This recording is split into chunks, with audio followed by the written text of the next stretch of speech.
Next, I'm going to go to tamp the shot. Grab my tamper. I do my tamp in 2 motions, which is kind of set the tamper in there, make a nice level surface. Lightly tap the outside of the portafilter, kind of knocks the outside ring of coffee into the basket. Then you go to tamp with 30 pounds of pressure, and then at the end, spin the tamper around. That's called polishing, and it kind of just cleans up the puck inside there.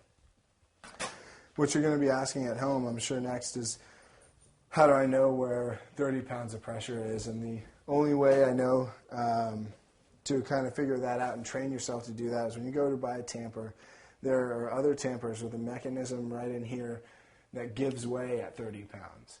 And so that's the best way to kind of train yourself where that is. So now that it's all evenly distributed in here and tamped, we have a coffee puck in the portafilter that is ready for insertion and brewing for a single shot for your macchiato.